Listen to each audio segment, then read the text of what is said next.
Okay, this is part 2 of the burglary sub-series, where we talk about the burglary that took place at the Medina home sometime between 1224 and 1226. The Medinas live right across the street from the Petersons. Now, before I get into the timeline debate, I want to show you a couple of things. Susan Medina filed an insurance claim for the items that were stolen from her home. Here is the list, and you can pause and blow this up and read it, whatever. I think I mentioned in the earlier video, they were able to get back some of their property. So they were able to get back the guns. So the guns were returned to them, none of the tools. You see most of the things on this list are tools and cameras and handbags and those kinds of things of value that are on here. They didn't get back the jewelry. This insurance listing has nowhere on it any of the jewelry. So it was not filed on this insurance claim. Maybe they have a different insurance claim. I'm going to talk about that in a second, but these are all the things they claimed on their homeowner's insurance. Now, this is the front page of the overall assessment. You see there was about a $7,000 loss. And what's interesting is this little thing here, and somebody who's in insurance explained this to me because I don't understand it, but it says the deductible has been absorbed in your loss due to the limits of jewelry. So again, there's no jewelry listed on here. I don't know if this means they had a separate policy for jewelry or if they didn't have the jewelry insured, maybe, I don't know. But that bothers me a little bit because why wouldn't you have your jewelry, especially if you had large carat diamonds and rubies in your home, why wouldn't you have that insured?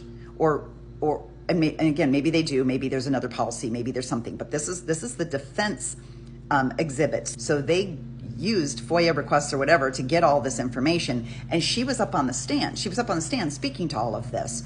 So again, she said she never got back 75 pieces of jewelry, but I'm also not seeing where she was compensated for it either. I'm not questioning the Medinas or their intent, but what I'm saying is that if I had in my home guns, jewels, Gucci's and Louis Vuittons, I would make sure they were all insured for sure, but I would also maybe have some sort of security camera, even if it was just an alarm that was like a siren, I would at least have that. What's interesting is the Medinas also had a dog, and the dog was home. The dog didn't go on vacation with them. The dog was home, and the dog was in their backyard. So when questioned on the stand, she's like, oh, we just left the dog home. We left her in the backyard. We just left her out a whole bunch of food, and she just fended for herself for 2 days. So there's a robbery at the home, but no one hears the dog barking in the early morning hours. At 3 or 4 a.m., if there is a dog barking because their home is being burglarized, you would think a neighbor would notice that. But the dogs managed, I guess, to stay silent. No one heard the dog barking. Now, also, they had French doors. So this is a very easy break-in situation. They have glass French doors. All you literally do is like break the glass, reach in and unlock, and you're in. So it feels to me like they're either underinsured or not that worried about the possessions in their home to kind of leave it so maybe unguarded or unattended. No judgment to them. It's just a different lifestyle than I would live. Now let's talk about the dispute between the 24th and the 26th. So again, if the police already think that Lacey's dead on the 23rd, it wouldn't matter when the burglary took place because they're saying it had absolutely nothing to do with Lacey. She was already dead by that time. Okay, I understand that. So let's talk about it. If it happened on the 24th, it would have happened right around the same time that witnesses were saying that they saw Lacey walking through the neighborhood. Which is why a lot of people think the burglary is linked to Lacey's disappearance because it's just too many people saying that they saw her. And there was too many things happening in that neighborhood to be a coincidence. The police have always stuck with this time frame that Karen Service, the neighbor who found the dog, set before them. Now remember, she said she saw the dog in the street, which means that dog was every bit as in front of her house as it was in front of Medina's house. But she found the dog, and she originally told the police a different time. So we've all caught on to 10:18, but in her original police report, she said a much later time. I'll go back and look, but I want to say it was 10:45 or 10:50. And then she called them back up. And by the way, this is so reminiscent of Jennifer McCabe. She called the police multiple times during this investigation and had to change her time frame on a couple of different things. So there was another time where she was reporting that she saw Scott in Scott's car or didn't see Scott's car in the driveway. And she had to call back and say, oops, now that I've looked at my calendar again, I realize I was off by an hour. So she's calling the police back and changing her story. But they stuck with this 10:18. And so that's the universal time. They believed her over everybody else. So her one word outweighed, the words of 15 or 20 other people. And they took her word as gospel. And so did all of us. We all thought, well, none of that other stuff could have happened because that's when she found the dog. We just believed it and went with it. The 26th would have been near impossible, even if they did it really early in the morning, because there was a news crew out there at the crack of dawn. I think his name was Ted Rowland. He's from one of the local news shows. He's out there like 6 a.m. with a camera crew.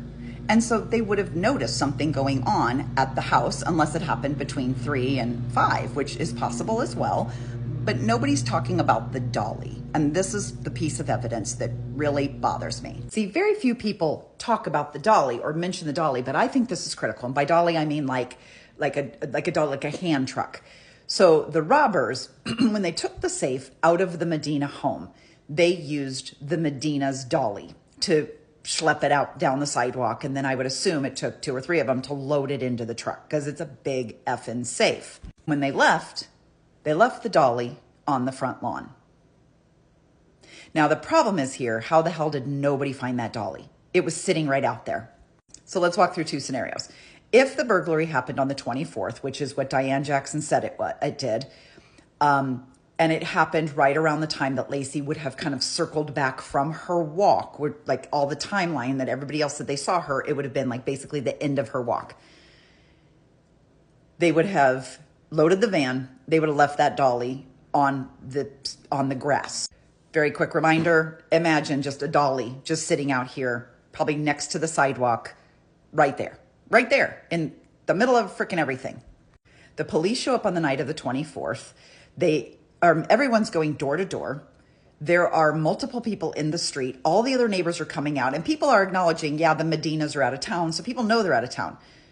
Not one single person sees that dolly and goes, why is there dolly in the front yard, right? The police never noticed the dolly. Now, by the way, if I am a cop and I'm investigating the potential death of a pregnant woman where the husband may have somehow wrapped her, moved her, and transported her out of the home to another place, would I have wondered if maybe he'd used a dolly? So if I saw a dolly sitting in the yard across the street, I would absolutely want to take that dolly into evidence, because how do I know Scott Peterson didn't use that to move Lacey around?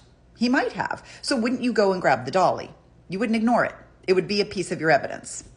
If this happens on the 26th, that means the dolly is sitting out there for the entire day on the 26th, sometime between 7 a.m. and 4:30 p.m. when the Medinas come home.